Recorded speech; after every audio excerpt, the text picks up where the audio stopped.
all these people show up to work every day and their fingers on keyboard, like they're trying to create value. And I see the inputs, I see the outputs. By the way, they're really variable. Those two teams in Kansas and Ohio, they're supposed to do the same thing. One of them's way better than the other. Like, why? I have no idea. But I have no way to observe or understand like the actual transformation of work. Like, what do people do here every day? Like, what are the workflows that power my company? That's knowledge that walks out the door every day at 5 p.m. And I have to hope that it comes back. You basically sit down with someone who's like walked the journey you're about to try to go do. And I would basically be like, okay, what advice do you have for me? Like, tell me your scars. And what you find is, I don't know, 75 to 90% of the time, the person's like, oh my God, I'm so glad you asked me. Okay, here are my 3 takeaways, like mistakes you should not make that I made. We had investors who were like, you just killed the company. Yeah, like this is over. I don't know why you did this. And I had to be like, respectfully, I have more information than you do about our customers, and I'm gonna do it anyway, and I'm right. That's product market fit. Product market fit. Product market fit. I called it the product market fit question. Product market fit. Product market fit. Product market fit. Product market fit. I mean, the name of the show is Product Market Fit. Do you think the product market fit show has product market fit? Because if you do, then there's something you just have to do. You have to take out your phone. You have to leave the show 5 stars. It lets us reach more founders and it lets us get better guests. Thank you. Jennifer, welcome to the show.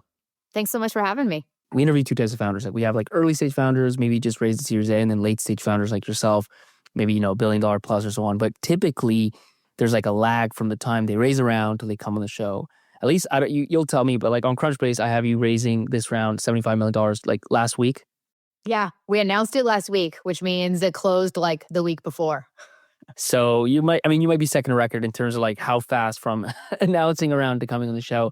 So anyways, excited to kind of chat about, really the early stages. And maybe as a first question, when did you start Scribe? Like 2019, is that right? Mm-hmm. Yep. So take me back to before 2019, 2015 to 2019 period. Like what were you doing around there? Like maybe the high level of your background, but a little deeper on just what was happening right before you started Scribe. Yeah. Okay. So I'll start with my background, and it'll be the least interesting part of our conversation, but it's very relevant to why we do what we do at Scribe.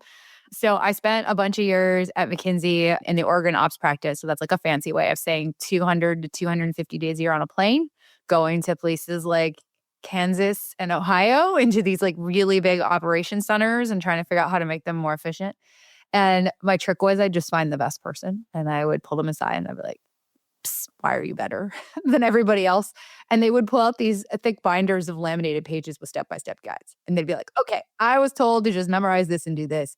I don't do that though. I found a bunch of better ways. And so we'd pull up a chair, look over their shoulder, and basically create a new guide with their best ways of working.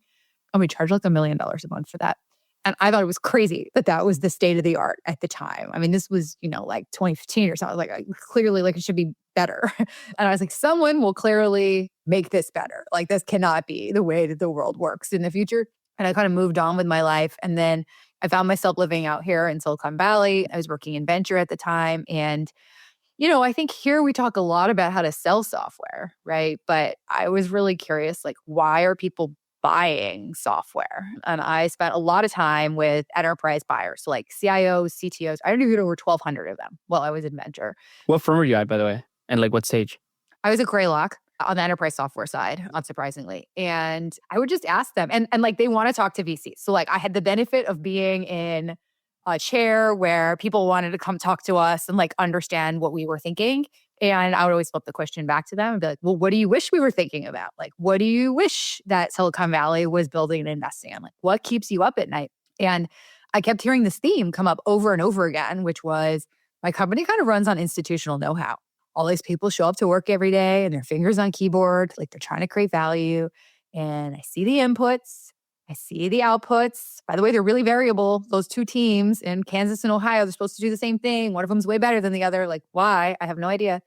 But I have no way to observe or understand like the actual transformation of work. Like, what do people do here every day? Like, what are the workflows that power my company? That's knowledge that walks out the door every day at 5 p.m. And I have to hope that it comes back. And if I want to capture it, I have 2 options. I either tell someone, take time away from your job and write down what you know how to do. Or I hire basically like Jennifer, the consultant with a Lenovo ThinkPad to like look behind somebody and capture it for them. And these were conversations with what, like C-level, VP layer, like pretty high level in a big enterprise, I would assume? Yeah, exactly. It was a lot of, and again, it's a function of who's interested in talking to VCs also. So it tends to be a lot of CIOs, VPs of IT, CTOs, chief digital officers. But they're also very removed from like the day-to-day work that, many levels below are being done. Yeah, I mean, this is where I have like real empathy for these leaders because they're like, okay, I want to transform my organization. I want to make it better. And you're like, okay, how do you do that? And you're like, well, I don't, how am I supposed to know like what people are actually doing? I had this conversation actually with a Fortune 500 COO last week. And he was like, I've been told to pull out $100 million in cost and I'm supposed to use AI to do it everywhere that I can. I was like, that sounds hard. Classic. Great. Like, But that's like a classic thing these days. yeah. Okay. Like, how are you going to do that? And I give him a ton of credit because he was pretty vulnerable. I've known him for many years. And he's like, I don't know.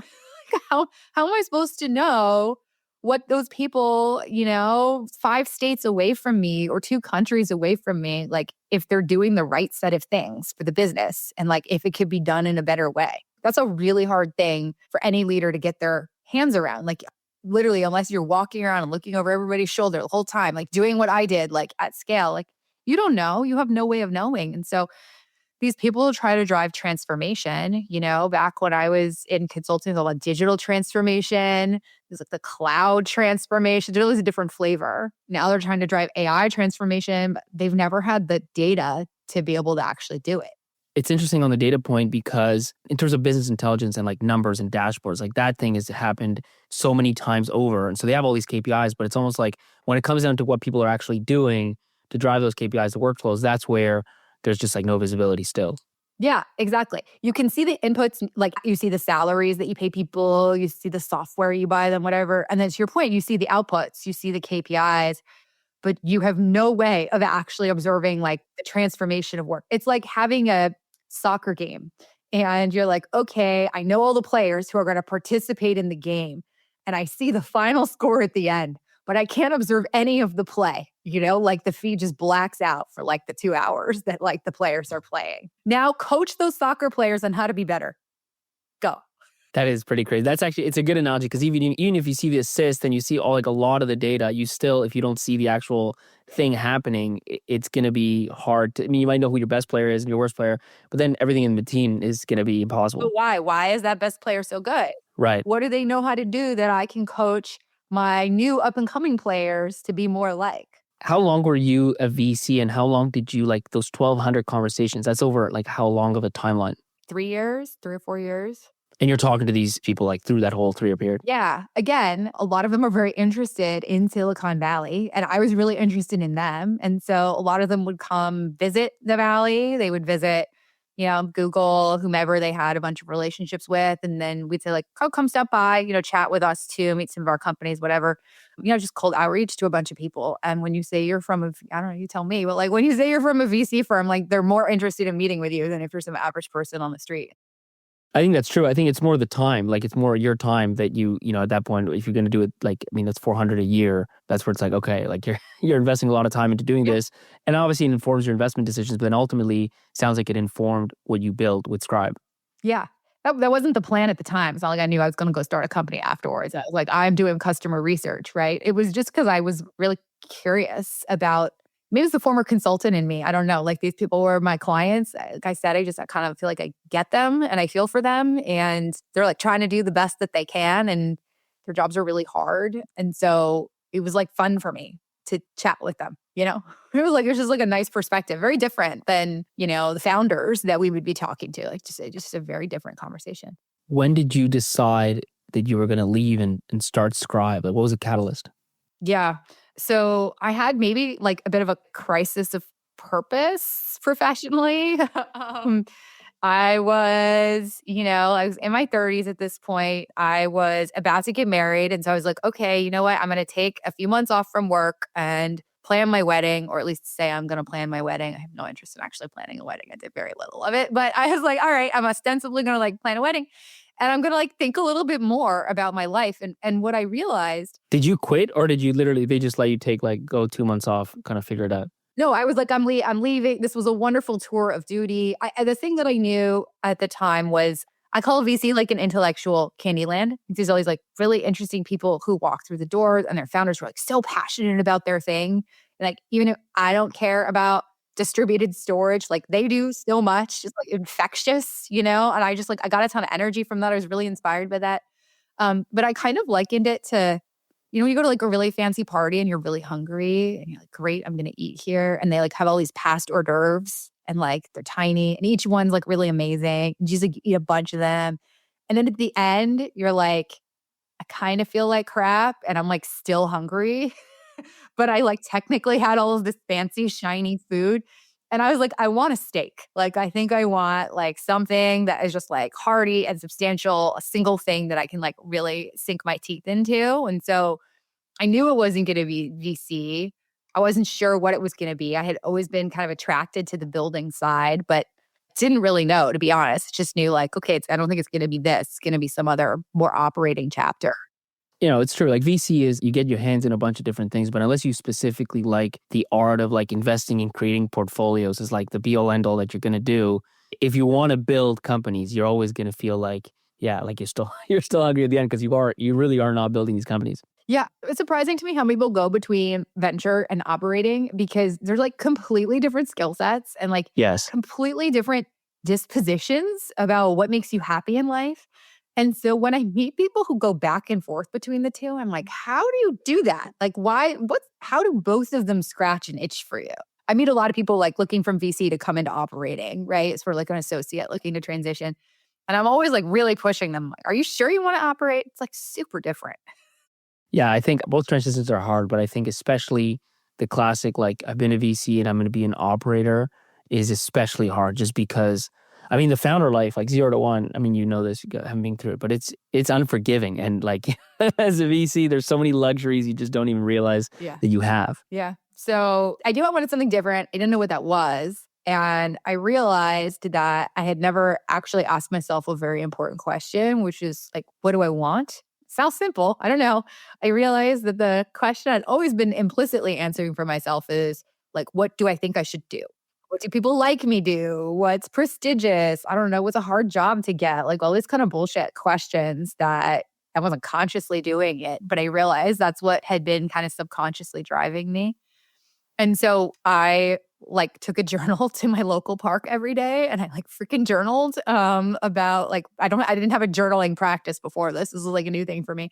Like what do I actually want? What's important to me? What do I care about? What are my values? I mean, it sounds corny, but I wouldn't be doing Scribe today if I hadn't done this. Did you read a bunch of books about this, like start, finding your why, whatever, or were you just like kind of blank slate, like I'm just going to figure it out? You know what I didn't? Maybe that would have been faster. I like strongly believe in first principle thing. So just for first principles was like, okay, let me get to the core of like, what's going to make me proud? That was the thing I really wanted to understand. Like, what is going to make me feel proud at the end of my career? Because all of the things that I had done previously, I realized like, I was proud of the effort I put into it, but like, I wasn't proud of like what I ultimately did. I don't know. Did it make any real difference in the world? Like, I don't think I could look myself in the mirror and kind of say with a straight face, like, wow, I feel like the world was really different because I did something. And so to me, that meant like, I need to go build. And I did not care whether it's my thing or somebody else's thing. But I was like, I want something that didn't exist before, that now exists in the world, has my fingerprints on it, that I did with a group of humans who I really like and respect. And like, hopefully it endures beyond us if we're successful. Because even consulting, to be clear, was like not enough. For me personally, yeah. I mean, I remember a moment from consulting. We'd been busting our butts working for this tech company. And it was like a really tough situation for the tech company. The markets were beating them up. We were meeting with the CEO every Saturday, kind of around that. I was working until 2 a.m. most night. Like we were just really intense, all hands on deck, kind of trying to turn around this tech company. And I was in the elevator when they announced their quarterly earnings report and those little TVs that they have in the elevator. And it was like shares rose on news that like revenue was only like 5% lower than they had thought it would be, like due to improved sales and marketing efforts. And we've been working on sales and marketing. And I was like, this is my fucking legacy. Like I worked on my birthday until 3 a.m. like for that. I don't know. I mean, we worked hard. We did good work. Like, I was really proud of the people and like they did the right set of things. But like, I don't know. History's not going to remember us in any way. Like, I'm not going to be on my deathbed saying, by golly, I created a tiny bit of shareholder value for a brief period of time where I staved off the inevitable decline of this company that ended up getting seriously beaten up later and is no longer public. It just wasn't my, I don't know, that wasn't going to be my legacy. And so when you sat down in that park and you're journaling, what comes out of that? Like, what are the big realizations that come out of that? I realized I wanted to build something. I realized I actually cared about pride in work, not in effort, but like in impact and like what actually showed up in the world.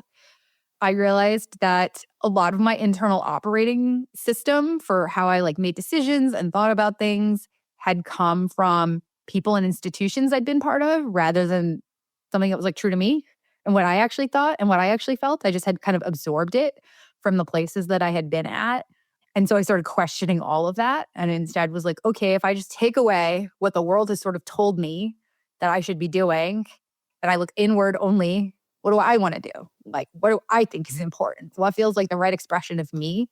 And that untraining was really hard. And I had to be like really intentional about it. So like, I didn't do that much reading. That would have been a good point. I instead thought a lot about who do I spend time with? And I purposely spent a lot less time with friends of mine for just at least that period where I was trying to like reshape my cognition.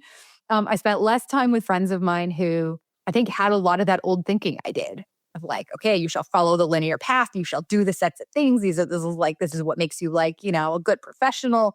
And instead spent a bunch of time with people who had like really architected different lives for themselves, had like just very different value systems and operating principles for themselves. Mainly founders? Yeah, founders, artists, like freelancers, digital nomads. I don't know, just anytime I met, and there's a lot of these kinds of people in San Francisco, so I was very lucky. You like kind of stumble on them on the street, you know what I mean? And so anytime I met someone who was like interesting like that, I just like spend more time with them. And I'd like get to know their friends. And then I just like be in rooms of people who like just had different ways of thinking about their lives and relationship to risk in particular, which was kind of a big one for me to rewire. And so I kind of slowly like rewired my brain what I wanted and came to like a very different conclusion about how I should spend my time than I otherwise would have. When was this, by the way? What year? We started the company in 2019. So this was 2018 into 2019.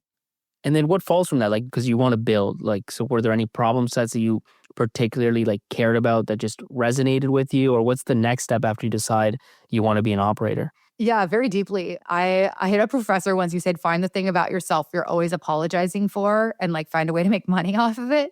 And I'm like deeply upset by inefficiency, like deeply, like it just really bothers me when I see an inefficient allocation of some kind of resource. I like almost became an economist in another life. I just really like economics.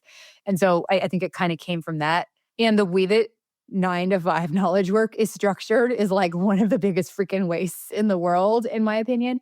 And so this problem that we're solving with Scribe now, frankly, is like one that has just like really bothered me for a long time. And I was like, it can't persist this way. Like there's no way. You know what I mean? I was like, someone will make this way better. It just can't be this way. And so when I was like, okay, I want to build something, I was like, great, I want to build something in service of this problem. Like, who's doing this? Who can I go like work with who I think will, make it not suck the way that it does right now? I just like didn't find anybody doing it the way that I thought it should be done. And the stars aligned in so many improbable ways that like, I don't even know how looking back. We just decided to start something and then kind of like didn't look back once we did. What was it that like the way that it should be done? Like what were some high level ideas that you had even back then about the way things should be done versus the way they're being done right now? Yeah. So back at that time, it was like 2018, 2019, RPA was having a real moment. UiPath was, I think, not quite public yet, but, kind of on its meteoric rise. Just to be clear, it's like automating workflows, right? Like that's find a workflow, find a way to just like put it in code and then just click a button and it just happens. Yep, that's right. It's this idea of let's take manual repetitive work that humans are doing and let's have, they used to call them bots, I think, like let's have a bot basically replace that work. And the fundamental story behind that I find very alluring, right? Which is, okay, let's watch what people do. Let's find the parts they shouldn't be doing. That's just like not a good use of human talent and human time. Nobody wants to be doing that shit. And let's just have software take care of it. And I thought that was like really magical. But then I like looked at how it was being done. And there's like anyone who's followed it like would say there's a ton of flaws that maybe were less evident to everybody at the time, but I think are very evident now. And if you spent kind of more than a minute looking at it at the time, you could have kind of seen the tea leaves. And so I was like, okay, I love the idea. I love the promise of this. I don't love the execution of this. I think there's a different way to approach this problem. And so I kind of went from like, someone else should fix this to like, okay, well, I guess nobody's doing it the way that I think it should be done. Like, well, let me try fixing it the way I think it should be. What's your first step? I mean, you talked to a lot of enterprises the last 3 years. Do you go talk to more of those? Do you go like build a team? Do you raise money? Yeah. So we started with trying to build really basic. I mean, the answer is you do all three in parallel, right? So, I mean, because one of the things that I saw working in VC is we would have really smart, especially technical founders who would like go disappear into a basement for, 9 months or something. And they would build something like super cool and whiz bang. And then they'd come out and I'd be like, here, we built this amazing whiz bang thing. Like, we're done. All right. Like, please sell it for us. I don't know. Find some people we could sell this to. And I'd be like, have you talked to a customer? Like, what did they say about this? And they'd be like, no, I don't know. That's your job. Or like the salesperson job when we hired them. And so I think like based on my background, but also just everything I've seen, like you have to be building product alongside customers the entire time and trying to get feedback as early and fast as possible. We didn't talk to investors immediately. By the way, you're saying you had a co-founder like right away?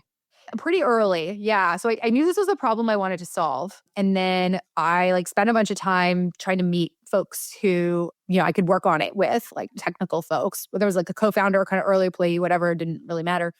And I got introduced to my co-founder, Aaron, through the guy who had recruited me at Greylock, actually, just like really plugged in and talent in the Valley.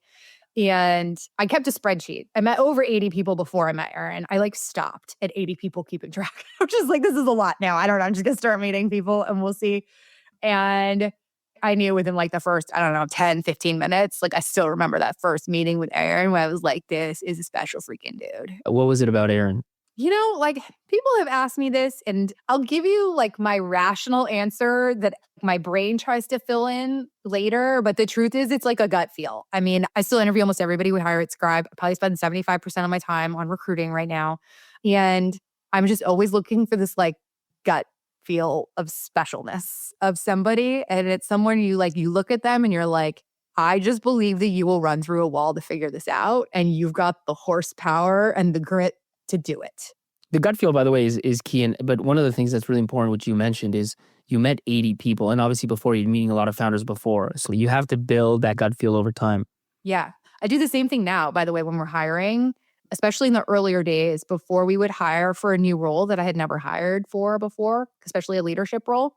If I knew I was going to be hiring for that, like 2-3 quarters down the line, I would spend the previous 2 or 3 quarters trying to meet people who were examples of excellent, like a couple clicks ahead of where we wanted to be as a company. By the way, total tangent, but how do you make time for that? Because it's one of those obvious things that I've said to founders to do because I've heard other people do it. And it's like, it always gets deprioritized. Like, how do you make sure that somehow, that thing that is going to have in 3 quarters or meeting people that are excellent today, like how in your mind do you make sure that still gets done? I love it. So for me, it was never a matter of like forcing myself to do it or trying to make time for it. Like it's actually like one of the most fun parts for me of being a founder is like looking around the corner and trying to get really smart on what does functional excellence look like at the next stage of growth. And I like really love excellence. Like, I don't know, I like really love people who are like excellent at what they do and they're like super thoughtful about their crap. And I would learn so much from it because you basically sit down with someone who's like walked the journey you're about to try to go do. And I would basically be like, okay, what advice do you have for me? Like, tell me your scars.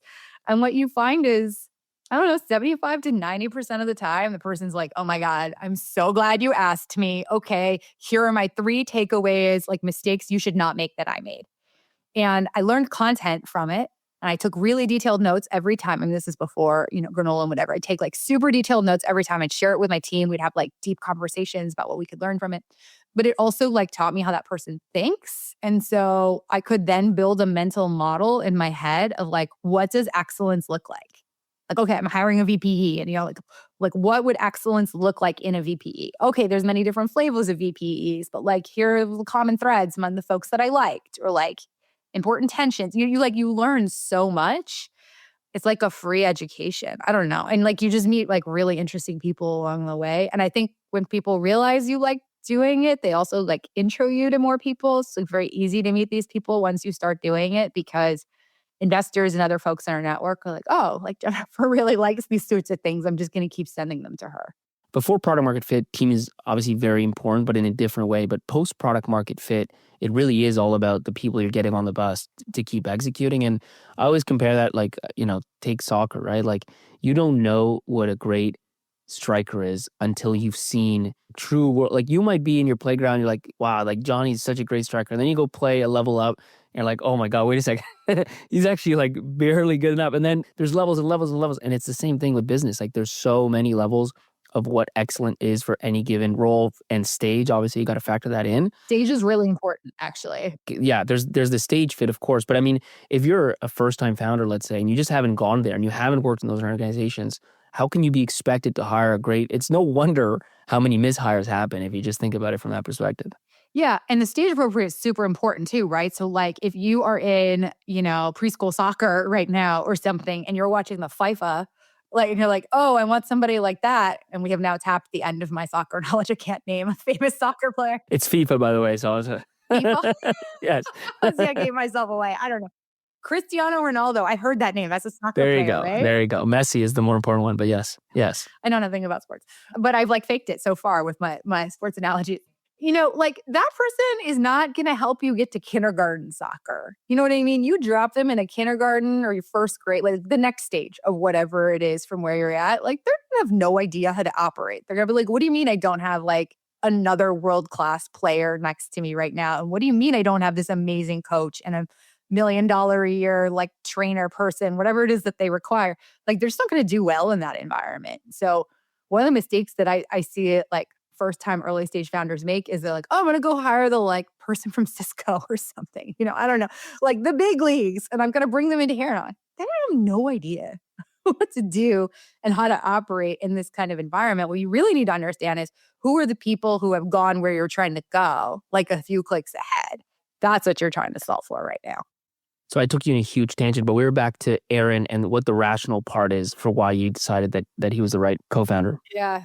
I mean, I can rationalize it now, like now knowing everything they do about him. Like he's really incredible. I consider meeting him to be one of the best strokes of luck of my life. At the time, it was just like a gut feeling. It was a sense of impatience. He was at Google. He had just sold his last company to Google, and he like basically lasted a year there, and he was like twitching. He's like, I had to get back to building. Like, I can't handle this, which was a good sign, right? It sort of tells you, I mean, he's an incredible builder. I wouldn't have known that at the time, that he's the fastest builder I've ever seen. And he's like a bit of a polymath. And I actually think that's really helpful and valuable in the early stages in particular. But honestly, at even our stage, it helps quite a bit, because anytime we're building anything new, like Aaron's the one building it. And he has the product sense, the soul of the customer, understanding the business cases. He obviously can do product. He can build it himself. He's an engineer. He can do the design. Like having somebody who can take the soul and intention of what you're trying to do and express that into product is super, super rare. And that's what he has. And so I wish I could tell you like, this is how I knew, he said these 3 things in our interview, but I just looked at him and I was like, I bet on you. I think that was my feeling afterwards. It's like, I would bet on you. I would just bet on you doing something great. I think you deserve to do something great. And that's kind of the litmus test that I apply when I am hiring people as well, as I sort of end it. And I'm like, gut feel. I'm like, do I want to give you a problem after this? Am I like, oh, I wish this person were here right now and I could just hand this problem and they could run with it and go? And if I do, it's a really good sign. I just hired my chief of staff first time. I've kind of been dragging my feet on hiring for a while. And I met this really incredible woman. And we like gave her an example of a business problem that we were facing at the time as part of like a case study exercise for us to like test what it would be like to work together, And she just did such an amazing job at it at the end of it. I was like, do you want to come here and work on that? Like, I'm going to give that to you. And literally after that meeting, like in our internal sessions, I just started putting her name against the problem. When we were diagramming it internal, I was like, this is a solved problem now because she's going to solve it and we're good and we're going to move on. think you're looking for that kind of feeling, and you can rationalize in your mind what the tells were that the person gave you along the way. But once you've interviewed enough people, you become really calibrated.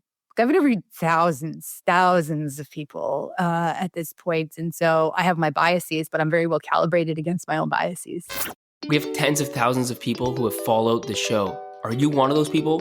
You want to be a part of the group. You want to be a part of those tens of thousands of followers. So hit the follow button. So tell me about what was the MVP? What was the first thing that you and Aaron decided, okay, this is the thing that we're going to build and this is the exact piece? Because the problem is big when you think about inefficiencies, right? What was the first thing you decided to go after? Yeah, we were like, okay, we want to watch people do work. We want to automatically capture what they're doing. So we know what's the universe of stuff we're even talking about. And then we want to automatically build an automation that replicates what we saw them do. And so that was the MVP version, was we would basically watch you do work. It's like a recorder, okay, we record you doing work. Manually watching or videotape and then watch sort of thing, but a human watching? No, software. So a desktop application. Started with a desktop application and we said, we'll watch you do work. We're automatically going to generate documentation about what that process was. And then we're going to build automations that replicate what we saw in that documentation. And the automation building at first was manual. It was okay, we're just going to we're going to start kind of building these automations. They're super clunky. If you ever spend any time building automations, super painful for engineers to do, really sucks.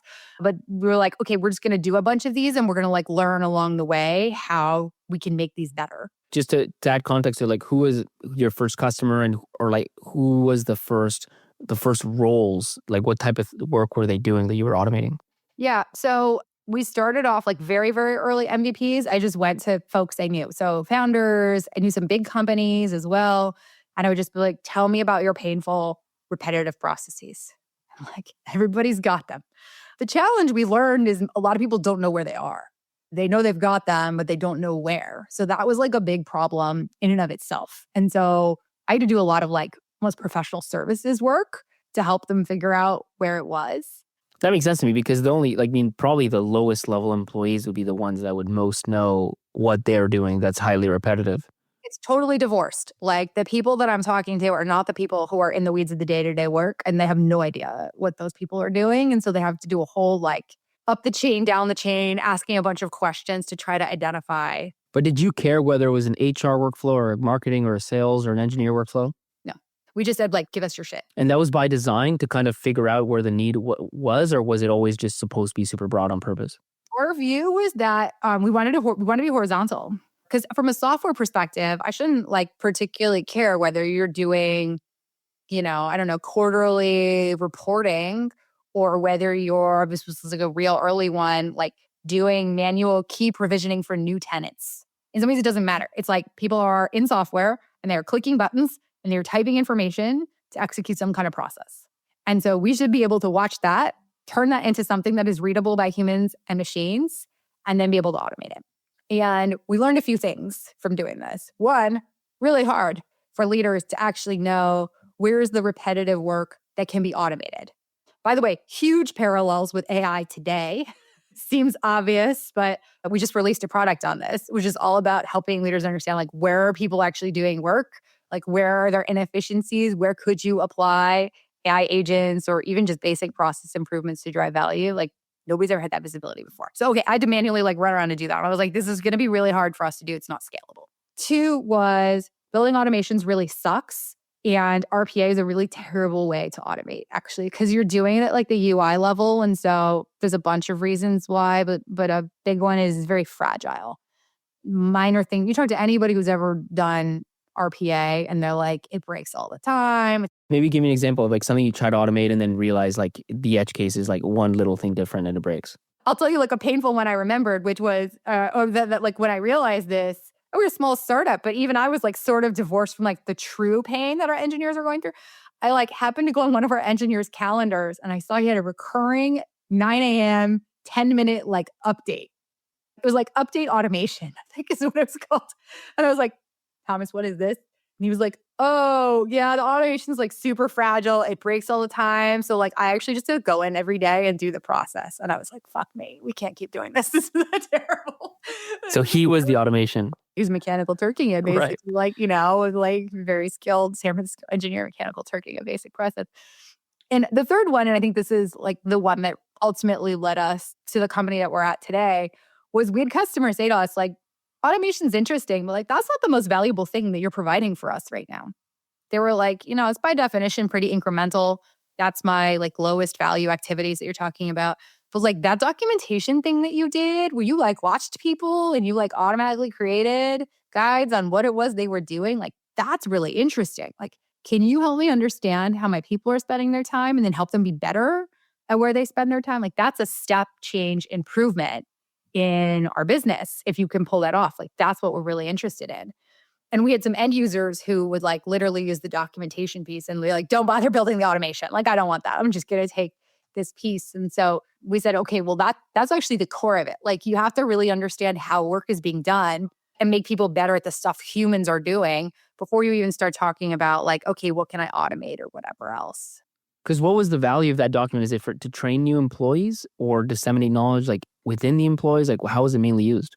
Yeah. So we call those documents scribes. The primitive is a step-by-step guide with screenshots and instructions on how to do something. It's used anytime you have to explain to somebody how to do something, which shows up in a lot of different places, like Yes. onboarding people for sure, offboarding people. Brenda's retiring. She's been here for 20 years. We don't know what Brenda does. A lot of like new tools. We're rolling out Workday. Like we got to enable everybody on how to use Workday. New processes like, hey, I'm in sales ops. Look at what a lot of sales ops people do. They spend a lot of time just trying to get salespeople to do things correctly in the CRM. And they send them emails with like exclamation points, underline, bold, like, please listen to me and like do this thing differently. And so we solve any of those use cases. Like we're now making that automatic. Are these scribes like live documents? Like do they auto update as the workflow changes? I'm thinking about your example there of, I don't know, update something in Salesforce, but then Salesforce UI changes. So like that thing changes. It just, how does that work? Yeah. So I talk about it as like documentational as digital exhaust. So as you're working, it's basically just creating the documentation. So the average scribe takes like a couple minutes to create. And it like normally otherwise would take people for 1-2 minute scribe. It would be something that would probably take them like 20 to 40 minutes to have created otherwise. So like just radically faster. And so anytime something changes or whatever, you just do the new thing. Like, I don't know, next time you go to do that process, just do it. And Scribe will create an updated guide based on that. We're trying to make it so that knowledge sharing is not a separate activity. Yeah, you're going back to this idea of that you started off with, like, imagine somebody was watching you, well, then they would see that you're now doing something different, and then they would tell everybody else, hey, this is the way to do things. And that's effectively what Scribe is. Yeah, because the big problem is like companies run on institutional know-how, okay? It's like, it just lives in people's heads. And then we share it through like, it's mostly oral tradition, just like kind of insane. You know, it's like shoulder tapping. You kind of like look over, someone's shoulder, you send them a Slack, whatever, to kind of show you what to do. But most of it is not even shared or documented anywhere. And people will sometimes, out of the goodness of their heart or pressure from their boss or whatever, like take time away from their jobs and like codify what they know how to do. But that represents like a single point in time, super freaking manual. People are spending a ton of time doing that. And then they'll just like chuck it in a wiki or wherever they store this kind of information. And then they forget about it. And then when someone goes to find the information, they're like, oh, that thing's out of date. This wiki sucks. I'm never coming back to it again. And you get this like terrible downward spiral, right? And this is just like what companies have been dealing with as old as software time. Like this is just the way that it's been. I think it's because we've just accepted it. We're like, I don't know, it's really hard for humans to share information on how to do things. It's super low bandwidth. Like this just kind of is what it is. And I often talk about what we're doing with Scribe, solving a problem is hiding in plain sight. We just all accepted it, but it's like a really big problem, actually. What year was it when you figured out, like when you got this feedback and you realized, okay, the documentation piece is the piece that matters? It was like 2019 to 2020. Okay, so still at the beginning. Had you raised money at that point? Yes. How much is it pre-seed? I don't even remember now. $1 million or $2 million sort of thing? Okay, a couple million, okay. Yeah. My philosophy behind fundraising has always been to raise the least amount of capital possible to get us to the next stage. Did you have a bunch of design partners and you just start pushing this out, or kind of how do you go to market on this new, Yeah. I mean, it's not a new idea, but like this refined, I guess, product? Yeah. So we started off doing top-down enterprise sales. And we had kind of a few big customers. It was me. I did it myself. I love enterprise sales. I love enterprise customers. It was great. It's totally my zone. But we realized really quickly, like, my gosh, this is an end user product. Like, what we're describing here has a ton of value to the end user. And it'll just so happen that if a bunch of end users are using it, it's going to accrue separate value to an organization. And when you're doing enterprise sales, like, you've got long sales cycles, your feedback is delayed and it's kind of schizophrenic because you'll get the feedback from the buyer during the sales cycle, which is more about the story and the promise and the business case. And then, like, you have to wait a long time before it gets in the hands of users. And at an enterprise scale, you're getting it from like tens, hundreds of users, like, it's a smaller number that you're actually like kind of talking to. And so we were like, we need to get this product out into the world and see if people like believe in it as much as we do. Like, do people care the way that we care? And so we released it for free on Product Hunt. And we were like, we just want to know if people think this is important and interesting. So like during COVID, like right after COVID? Like right at the beginning of COVID. Right at the beginning of COVID. Yeah. We released it on Aaron's 30th birthday. It was like when we were in lockdowns. And so we were like potting essentially at a house in Napa when we released it. It might actually have been like perfect time in a way because like the move to remote means like asking people is harder and all this stuff. Is that right? Or like how did it play out on Product Hunt? So I don't think COVID affected like Product Hunt and that specifically because we were still like pretty early in COVID. I think COVID helped us because it made the pain more visible. Like previously when people were all next to each other in office, if you ever spent time in like a big open floor plan, I would do this sometimes for fun. I would just like sit and be a fly on the wall and watch people and see like, how long did it take before someone popped their head up and said, hey, can you show me how to do this thing really quickly? Like, it happens all the time, okay? And when it's like you talking to your friend and then you talk about Game of Thrones right afterwards, like you don't really notice. You're like, nah, whatever, I don't know. This is just kind of hard work. But now when that person's not there and you have to like send them a Slack message or like schedule a Zoom meeting. And wait, I think it's the person asking that's got the biggest frustration because they're like, I don't know how to do this. I know this person does. You send them, like, should I call them? Like, that's kind of annoying. You message them, you're like, I don't know when they're going to get back. Now I'm sitting here like stuck. Versus before, you're just like, yo, how do you do this? And then it's solved. And I'll tell you, it's like actually really frustrating for the person on the other side too, because that's probably not the first or last time that person's asking them that question. It's the experts. And they get pinged all the time. And so these are the people we heard from in the earliest days. I get DMs from users every day and they'll be like, hey, you don't know me, but I just want to say thank you for building Scribe. Like, and they use words like, this was game-changing for me. This was life-changing for me. We've had a number of people say I cried when I saw this. I think in part because they remember how many hours they spent like manually creating documentation. And now they're like, oh my God, that was wasted. I didn't have to do that. But it's because like the pain is super real for not just the person asking, but the person like providing the answer too. How did the launch of the free product go? Like besides Product Hunt, first of all, what did you do to push it? And what was the adoption like? Yeah, so Product Hunt is a funny one. We've now done a number of Product Hunt releases. My friend now runs Product Hunt for like subsequent products, like very different than the first time that we did it. The first time we did it was like we packaged up the jankiest thing you could imagine because we'd only been using it internally. Remember, we'd been using it as part of our automation engine thing, right? And so it like wasn't pretty. I mean, it was really ugly, actually. It was all built by engineers. Like it wasn't connected to the web. Like, I don't know. It was like super janky, okay? But I was like, nope, we're not going to waste another week perfecting this thing. We just got to like get it out there and see if anybody cares. How long actually between deciding that Scribe would be the thing to getting it out on Product Hunt? We hadn't even fully decided Scribe would be the thing yet. We were like, this is what customers are telling us they think is important. But like, I don't know, let's see, you know, you can only talk to so many people. I think we were talking with like a handful, maybe a dozen customers at that point. We were like, we got to see if like the world cares about this. Like, well, end users care about this, not just a buyer that I'm talking to, but like the people who would actually have to use this every day and at their work. And so we were like, we just got to get it out there and see. And, you know, launching on Product Hunt is a funny thing because it's basically like a function of how many people upvote and like comment. Like how many friends you have that'll sign up on Product Hunt for you. Yeah, exactly. I just like didn't sleep for 24 hours and I just emailed basically anybody I'd ever met one-on-one. Was like, hey, we're launching this thing on Product Hunt. We want to see if the world cares. Like, would you please check it out and tell me what you think? And you know, like the first few times you do that, you're like, oh, this doesn't feel great writing all of these emails. Like I literally sent thousands. And then by the end of it, you're like, hey, this is cool. Like I'm hearing from all these people, some of them I hadn't talked to in like 10 years or something, you know, and like everyone wants to cheer you on. They're like, that's cool. You're trying something new, whatever. And we ended up doing well on Product Hunt. We were not number one.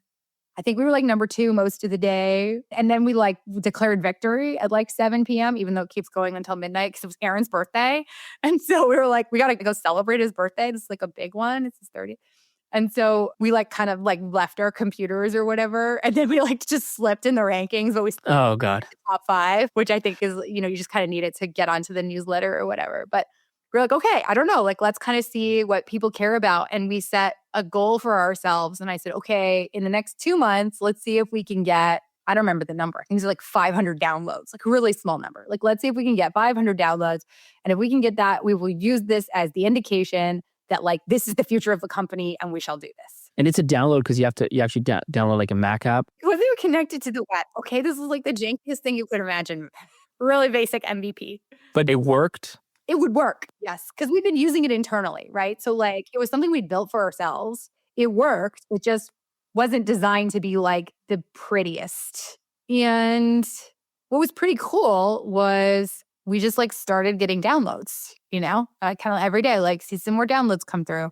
And then we would like look in the comments of Product Hunt users would send us emails. This was actually like, I think when I started realizing we were onto something, it wasn't just like the downloads were growing every day. It'd be like, 10 downloads, like 15 downloads, it's just starting to grow a little bit. But then some of them would send us like really long essays that would be like, hey, I have all this feedback for you. And it was all super valid feedback. We're like, yes, you're right. Those are basic things that we should have in there. But the fact that they like took the time to write that out was really telling to us. And the MVP, by the way, did what exactly? You download like a Mac app and it would watch you and then create these documents that you could share like a PDF or something like that. Is that how it worked? Yes. Yeah. The like most basic MVP version you could imagine of what Scribe is today. But it gets you to the value point, which for like these experts is... It got to the concept of like, do you find a step-by-step guide to be helpful? Yes or no? I would assume the users here are those kind of experts that keep getting pinged and are like, hey, finally I got this PDF. I can just share it with people and not be annoyed all day. Exactly.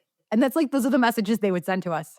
Wow, thank you. I used to get so many of these questions and I would have to put this together at like 7 p.m. at night, and like now I just use this thing and it was so helpful. Also, could you build these 5 other things that I would like expect to see in this that would make it easier for me? Was that enough then to kind of give up enterprise and just go all in on kind of freemium PLG? Yeah. Well, we were charging for it, right? So like the 2 months went by. I think we released it in like June. We said, okay, by end of August, we would want to hit this number. And we didn't hit the number. What was the number? Do you remember? I think you said 500 downloads. Okay. So it was a low bar and you didn't hit it. It was a low bar and we didn't hit it. No, we didn't put any marketing effort against it, to be clear. Like we just released it. We wanted to assess organic interest. It's not a Slack or a Dropbox where you're like, yeah, okay, free storage, free messaging, and it's going to spread viral. Like it doesn't have that baked in. So it actually does now, but it didn't at the time. Oh, interesting. Okay. But back then, I mean, you're getting PDFs, like here's a PDF. And it was actually super high friction. It was like, download this random thing you've never heard of, this company you've never heard of onto your computer. Like we promise it's not spyware. Right. Well, it actually kind of watches, right? Yeah. Yeah, it's like super high friction. You get these scary like things from, from your OS. So we didn't hit the number, but I went to the team and I was just like, I still think this is the right thing to do. Look at the poll that we've had. Like we were covered in, I'd say blog posts in like 7 or 8 different languages. We would just like find someone had like found about Scribe and just like blogged about it on their own because they thought it was super cool. Again, entirely from Product Hunt and usage. Like we were not doing anything, any kind of publicity otherwise. And I was like, I just feel the pull. Just look at like, people are sending these long emails. Like they really care. Like we've touched on something for them. And I think there's like a clear path forward here. And it fits with our original vision. It's just like kind of like an orthogonal way of looking at solving the problem. And I mean, to the team's credit, they were like, okay. How big was the team at this point? We were still small. I mean, I don't know, like 5, 6 people, something like that. I mean, I said because it was easy to get alignment. I mean, 5, 6 people is one thing. If you had 20, it's going to be a different story to convince everyone. Yeah. Obviously, growth isn't what you want it to be, but the intensity of what people are saying at least is telling you that you're on the right path. What is the thing you decide you have to fix to kind of make things go the way you want them to go in terms of, number of downloads and growth and so on? Yeah. Yeah. I mean, it was a gut feel. Like I think market pull, you can put whatever metrics you want against it, but you feel it. Like you just feel when the market is pulling something from you. And anytime we've ever tried to do anything with the team, I always tell them, like, if you feel like you're pushing a boulder up a hill, we're on the fucking wrong hill. Like, let's go find some flat ground that's got some downward slope. And like, that's where we should be focusing our efforts. That's the biggest thing as a founder that you can learn, and you almost have to learn it like yourself. You need to be resilient and persistent. And sometimes I think that gets taken the wrong way, where it means you've got to push that shoulder up the hill and convince them that this is the thing. But like the companies that grow really fast, they're being persistent and resilient, but just not in that way. Like the thing they're selling, people want. You want to feel like you're chasing at the boulder. Okay. You want to feel like it's going already and you are like sprinting behind it. And then you're kind of like pushing it from behind. But if you feel like you're knocking your head against the wall, it means that you're just like, you're not at the right wall. And even if you figure it out, it's going to be an uphill battle like for a long, long time versus getting that market pull. Yeah. You're better served just being like, okay, not this one. What's the next one? So back to this, what is it that you decide to fix to kind of make things really get that inflection point? Well, so we were still doing enterprise sales at this time. Then we started doing like enterprise sales for like core Scribe, as you could imagine. There's a bunch of really obvious stuff that came next on the product roadmap. Like, let's make it web enabled. Let's connect it to the internet. Let's build a browser extension. I mean, just, I don't know. Let's have a designer look at like just some really basic stuff that the roadmap kind of like wrote itself in, those first, especially early months. But we kept doing enterprise sales at the same time. And it was only a free version that we had up. And the reason we were doing the free version was like, this is just faster feedback for us. So even enterprise sales, you were giving it for free? Yeah, like a basic end user version, because that's how you get faster feedback. Like otherwise I have to wait for a 3-month, 6-month sales cycle. And then I got to go try to find the users within that company. And like, then my product development is going to be skewed towards what the buyers are telling me. And it's like not actually towards the sale, not towards like post-sale success, For enterprise, sometimes you will worry if you have to do it for free, then you have all these fake signals. Maybe they'll be like, yeah, sure, let's do it. And then they won't push it internally. Like, was that a worry at all? Our enterprise customers never started on the free. Like in that very early days, they didn't start on the free plan. Okay. There was like enough differentiation between them that they were not looking at their free plan as the place to be. That's different today, by the way. Okay, I see. So when you're doing enterprise back then, it wasn't free. Correct. Okay. We had a free self-serve version of the product that was like super basic. That makes sense. And then we were doing enterprise sales. And then, because remember, I'm talking about dozens of free, like it's like nothing. You know what I mean? And then that's like started to grow because there are these very nice growth loops in the product. Actually, once you get it connected to the internet and these sets of things. Like what? You only ever create a Scribe to share it with other people. This is not like a personal note-taking application. You're creating it to share knowledge with somebody else. And so I send you a Scribe. Some percentage of those people are then like, what is this thing? Oh my gosh, I can use it too. Then I'm going to start creating. You collaborate with teammates. It's like a collaborative thing. What are our shared processes together? Let's host all of that knowledge together. And so it's like, is inherently, you can be successful as a single player, but the way you can be successful as a single player in the way that you specifically use Scribe, but the whole end-to-end problem you're solving is inherently multiplayer. How long did you keep doing enterprise and self-serve at the same time for? The duration of the company. You never stopped either go-to-market motion? Correct. What we realized was, our bottoms up started taking off. And so like the free version started taking off. And we had users coming to us and saying, hey, actually, like you're hosting some pretty valuable stuff for our company and like we're not paying you. And that makes us pretty uncomfortable. Like, can we have some kind of contract? Like, can we pay you for this?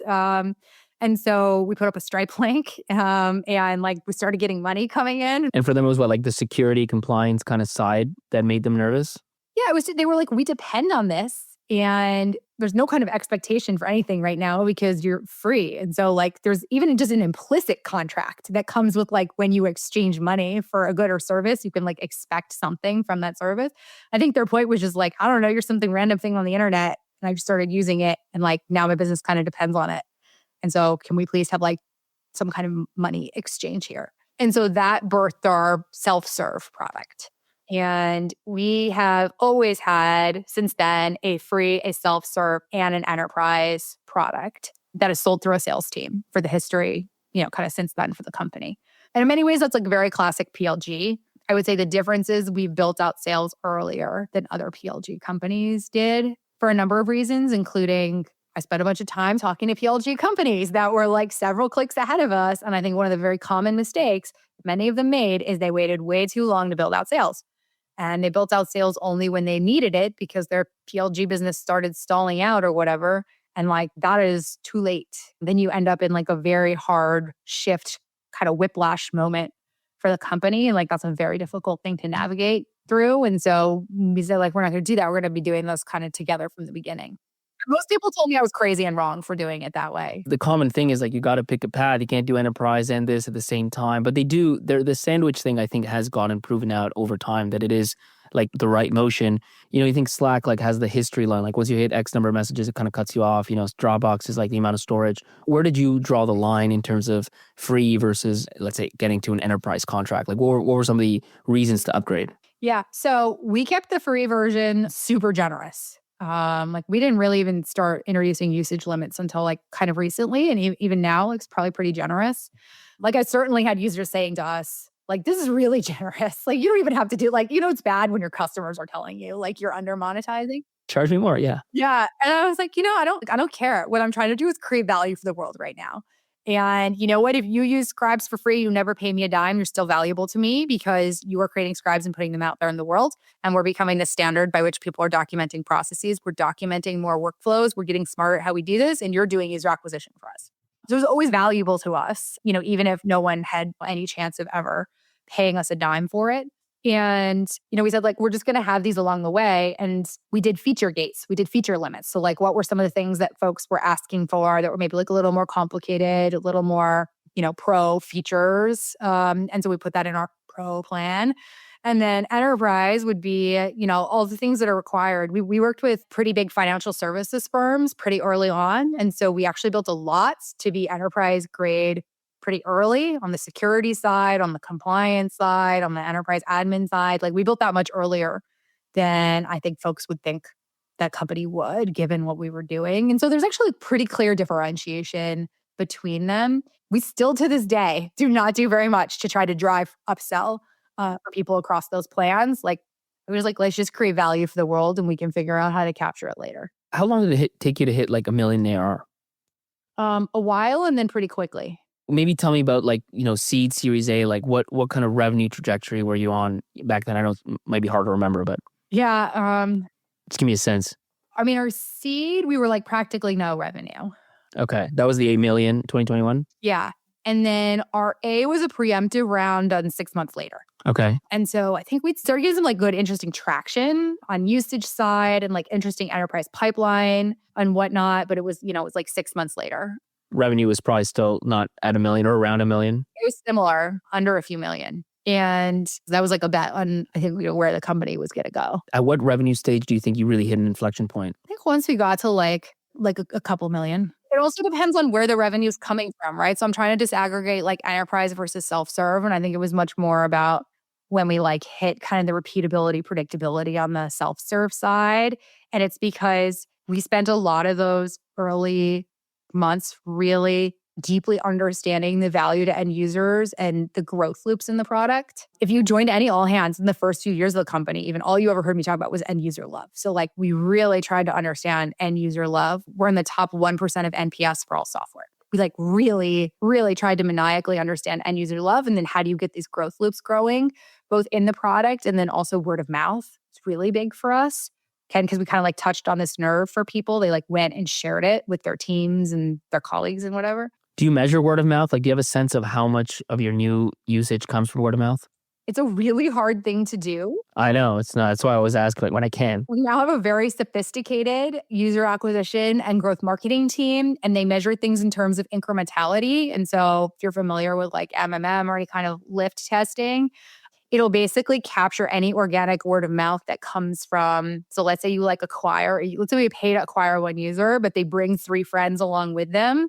It would basically say like we acquired 4 people, but I can't attribute it where it came from. Yeah, attribution is the age-old marketing problem, yes. We attribute it to dollar spending because that's like a really important thing to do. And if you're not doing that, then you are like wasting money and throwing money out, right? But it's like a really hard thing for us to actually attribute. I've gone to our team so many times. I'm like, for every one person I get, how many people do I get organically? And they're always like, it's like really hard for us to actually disentangle. One of the things I want to ask on, because I know we're going to run out of time and I got to get the last 3 questions in, the standard ones, but just maybe my last question is just because founders, one of the things they care most about is like the go-to-market tactics. Like when you think about that $0 to $2 million period, what are some of the key things that really worked for you on the go-to-market side? So I think the answer is different depending on whether you're doing a like B2C or like, PLG. But for you, I mean, in your case with your business model, that PLG enterprise mix. I mean, we were doing both, right? Which is super weird. And everybody told me I couldn't do it. By the way, everyone told me I couldn't build a horizontal product either. And like, we're incredibly horizontal. We're used by 95% of the Fortune 500 in like most departments. So we did it. But like, I spent a lot of sleepless nights at the time being like, okay, a lot of really smart people are telling me that what I'm doing right now is a really bad idea. Like, should I be reconsidering? And I mean, it would cause me to pause. But at the end of the day, I just look at it first principles. I'd be like, no, I'm close to our customers. I see this. I understand what we're doing here. I actually have like a logical argument for why we aren't the typical construct for how people would think about this. Look, it's about getting it in the hands of as many people as fast as possible to tell you if they care and what they think about it. That's the thing if you're building any kind of bottoms up product, like that's the thing that you should be doing as fast as possible. And on the enterprise side, it's similar but different, which is like you want to be getting feedback from enterprises. But like, this is where I think you can waste a lot of well-intentioned time. Like if you go ask them, they'll be like, oh, this is interesting, and like, let's schedule a call in 2 weeks and I'll syndicate this with somebody else. And like, you could waste a lot of time getting happy eyes and thinking, or happy ears and thinking that they're saying like they have buying intentions when they don't, or like they're not really giving you the full feedback because they want to say something nice. And so you've got to figure out like, how do you actually make a forcing function to be like, okay, are they going to put money against this or not? Like as fast as possible. And that's like a hard thing to do, but like you could structure it pretty quick. You'd be like, okay, like, I don't know, different motions for different, like, let's just do a pilot. You're gonna pay for a pilot. We can start a pilot next week. This is what it would take. Like, how do you just make it as fast as possible to get to like a true yes or a really fast no? The long maybe will kill you. And so we had a bunch of long maybes, some of which were like some of the biggest banks in the world, like logos that you'd be like, man, I'm so excited to get. And I would have to tell our salespeople, like, I'm not wasting our time on this. I'm sorry. Like, I know it seems juicy. I know they just asked you for pricing for, 10,000 seats. I think one of them asked us 100,000 seats, like multi-million-dollar contract. I'm like, I know they asked that. Like, it's going to take them too long. Like, we just can't bark up that tree right now. We got to go get a bunch of smaller ones because I want to get to repeatability. I don't want a big whale hunt. I want to get to a bunch of like repeatability. Like, let me prove a few sample customers where I know there are thousands of them more out there that I can go get that look like them. Perfect. Let me stop it there and ask the last 3 questions we always end on. When did you feel like you had found true product market fit? It was when I saw those downloads coming into my inbox, even when I like kind of forgot about it, right? Because again, we launched this thing and we're like, oh, I don't know. It's like we did number 5 on Product Hunt. I don't know. People liked it. Seems good. We kind of still had our day jobs and our day customers. And so I just had a separate folder in my email for the downloads. And like, I'd like kind of check it every few days. And I like remember turning to my husband within even the first few days, maybe first couple weeks. And we're being like, these keep coming in. And there's like actually more of them every day. Like it's accelerating. And I remember him being like, you should pay attention to that. I was like, I think so too. And so I just like started leaning into the feedback more and like talking to some of those people who sent us those long essays with feedback and like understanding it. And like I said, it was a gut feel. The numbers didn't represent it, but I was just like, I feel the pull. And then on the flip side, was there ever a time where you felt like things might not work out and Scribe might just like completely fail? So other people, yes. At the time I said, I'm going to focus on Scribe. Like we had investors who were like, you just killed the company. Like this is over. I don't know why you did this. And I had to be like, respectfully, I have more information than you do about our customers, and I'm going to do it anyway, and I'm right. This is probably like a really unpopular thing to say, but no, because I believe you should imagine the outcomes you want. Like I have a very strong manifesting practice. Like I have never spent a minute thinking about Scribe not working out. I don't have a backup plan. Like I go to dinners with founders and they'll be like, oh man, I can't wait till I can exit this company so that I can like do whatever their XYZ shiny thing is. And I'm like, this is what I want to be doing. Like I don't want to be doing anything else. Like I'm not planning for my own failure. I don't spend any time thinking about that. You get what you focus on. You know what I mean? So like, I'm gonna focus on what I want to have happen. And then last question, what would be like your top advice for an early stage founder that's trying to find product market fit? Feedback. Get feedback. The feedback as fast as possible from the right people, your customers and your users. Don't listen to what investors say. They're not close to the customers and the users. They don't actually know. They could maybe be a proxy at best, but they're pretty noisy proxy. The people you are ultimately selling to, get feedback from them and don't get happy ears when you listen to the feedback. Like find a way to make it more objective, not just them telling you they think something's good, but where they have to put something on the line. At a minimum, their time using the product. Perfect. Well, Jennifer, thanks so much for jumping on the show. It's been awesome to have you here. Yeah, thanks so much, Pablo. Appreciate it. Wow, what an episode. You're probably in awe. You're in absolute shock. You're like, that helped me so much. So guess what? Now it's your turn to help someone else. Share the episode in the WhatsApp group you have with founders. Share it on that Slack channel. Send it to your founder friends and help them out. Trust me, they will love you for it.